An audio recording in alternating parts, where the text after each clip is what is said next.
Hello everyone. आज के इस एक्सप्लेनर में हम सीधे बात करेंगे न्यू डेवलपमेंट बैंक यानी एनडीबी की। हम उन चुनिंदा और सबसे इंपॉर्टेंट फैक्ट्स को डिकोड करने वाले हैं जो एग्जाम्स में सीधा हिट करते हैं। ये एक बहुत ही स्कोरिंग टॉपिक है, तो चलिए शुरू करते हैं। अगर आप यूकेपीएससी, यूकेएसएसएससी, पटवारी या लेखपाल जैसे किसी भी उत्तराखंड कॉम्पिटिटिव एग्जाम की तैयारी कर रहे हैं तो रेगुलर और एकदम टू द पॉइंट नोट्स के लिए इस चैनल को जरूर सब्सक्राइब कर लें। यहाँ हमारा पूरा फोकस सिर्फ और सिर्फ आपका एग्जाम क्लियर करवाने पर है। अच्छा, तो बिना टाइम वेस्ट किए सीधा बेसिक्स पर आते हैं। एनडीबी को पॉपुलरली ब्रिक्स बैंक भी कहा जाता है। इसकी जो ऑफिशियल शुरुआत है वो 2015 में ब्रिक्स देशों ने मिलकर की थी, और अगर इसके हेडक्वार्टर की बात करें तो वो चीन के शंघाई शहर में है। आप देखिए, एग्जाम के प्रेशर में ना ईयर्स और लोकेशंस दिमाग से अक्सर स्लिप हो जाते हैं, तो इसके लिए मेरे पास एक बहुत ही शानदार सुपर ट्रिक है। बस ये याद रखिए, SC15। हाँ, SC15। S से हो गया शंघाई, C से चाइना और 15 का मतलब है 2015। बस इतना याद कर लिया तो हेडक्वार्टर और स्थापना वर्ष आप कभी नहीं भूलेंगे। क्विक रिवीजन, एनडीबी यानी ब्रिक्स बैंक बना 2015 में और हेडक्वार्टर है शंघाई, चीन में। चलिए, बेसिक्स तो हो गए, अब जरा इसके स्ट्रक्चर और लीडरशिप को डिकोड करते हैं।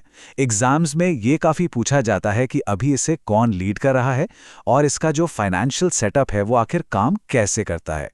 यहाँ पे एग्जामिनर आपको कहाँ फंसा सकता है वो समझिए। एनडीबी में अभी कुल 10 मेंबर हैं और जो सबसे लेटेस्ट मेंबर जुड़ा है वो है इंडोनेशिया, और इसकी जो प्रेसिडेंट है वो ब्राज़ील की डिल्मा रूसेफ हैं। ये तो हो गया करंट स्ट्रक्चर, लेकिन जो असली एग्जाम ट्रैप है वो इसके फाइनेंशियल ब्लॉक में है।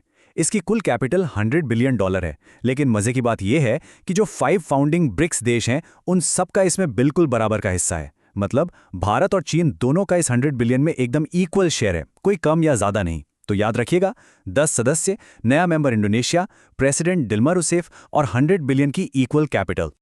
अब आते हैं उस पार्ट पर जो उत्तराखंड लोक सेवा आयोग का फेवरेट है, अपकमिंग मीटिंग्स और ये बैंक किन एरियाज में काम करता है। आइए इसे देखते हैं। इस टाइमलाइन को एकदम दिमाग में छाप लीजिए। एनडीबी की जो 2025 की एनुअल मीटिंग है वो ब्राजील के रियो डी जेनेरो में होनी है, और उसके ठीक अगले साल यानी 2026 में ये मीटिंग रूस में होगी। आपको ये दोनों लोकेशंस इसी सीक्वेंस में याद रखनी है। तो एनडीबी आखिर काम किन सेक्टर्स में करता है? इसके 6 मेन फोकस एरियाज हैं और इन्हें रटने की बिल्कुल जरूरत नहीं है, बस ये निमोनिक याद रखिए। Sweet D, SWEET-D। S से सोशल इंफ्रास्ट्रक्चर, W से वाटर एंड सैनिटेशन, पहले E से एनवायरमेंट प्रोटेक्ट, दूसरे E से क्लीन एनर्जी, T से ट्रांसपोर्ट और लास्ट में D से डिजिटल इंफ्रास्ट्रक्चर। है ना आसान? बस स्वीट डी याद रखिए और पूरे 6 एरियाज आपकी मुट्ठी में। क्विकली रिवाइज करें तो 2025 समिट ब्राजील में, 2026 रूस में, और काम करने के एरियाज की ट्रिक है स्वीट डी। थ्योरी तो हो गई, अब बारी है एक क्विक टेस्ट की। सब कुछ समेटते हैं। 2015 में बना, शंघाई में हेडक्वार्टर, 100 बिलियन की इक्वल कैपिटल, नया मेंबर इंडोनेशिया और ट्रिक स्वीट डी। अब देखते हैं आपने कितना रिटेन किया है। चलिए कुछ प्रैक्टिस एमसीक्यूज सॉल्व करते हैं। तो पहला सवाल ये रहा, न्यू डेवलपमेंट बैंक का हेडक्वार्टर कहाँ है? ऑप्शंस हैं बीजिंग, नई दिल्ली, शंघाई या मॉस्को। सोचिए। बिल्कुल सही, ऑप्शन सी, शंघाई, चीन। क्वेश्चन नंबर 2, अभी एनडीबी के प्रेसिडेंट कौन है? जिम लुकेन, डिल्मा रूसेफ, मार्को स्ट्रॉइजो या फिर नरेंद्र मोदी? अभी हमने स्ट्रक्चर वाले पार्ट में देखा था। हाँ, सही जवाब है ऑप्शन बी, ब्राजील की डिल्मा रूसेफ। तीसरा सवाल, और ये करंट अफेयर्स के लिए बहुत इंपॉर्टेंट है। एनडीबी में शामिल होने वाला सबसे नया यानी 10वां मेंबर कंट्री कौन सा है? मिस्र, इंडोनेशिया, यूएई या उरुग्वे? अभी कुछ ही देर पहले बात हुई थी इस पर। Right, option B, Indonesia.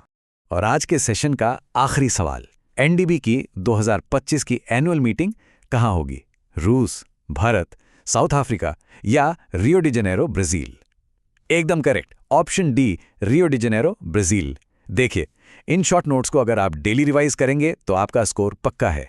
आपके अपकमिंग एग्जाम्स के लिए ऑल द वेरी बेस्ट। पर जाते जाते एक सवाल आपके सोचने के लिए छोड़कर जा रहा हूं। जब वर्ल्ड बैंक और IMF जैसे पावरफुल इंस्टीट्यूशंस दुनिया में पहले से ही मौजूद थे, तो ब्रिक्स देशों को अपना खुद का एक अलग न्यू डेवलपमेंट बैंक बनाने की जरूरत ही क्यों पड़ी? क्या यह दुनिया की पावर डायनामिक्स में किसी बहुत बड़े शिफ्ट का इशारा है? इस पर जरूर सोचिएगा। मिलते हैं अगले एक्सप्लेनर में, तब तक तैयारी करते रहिए।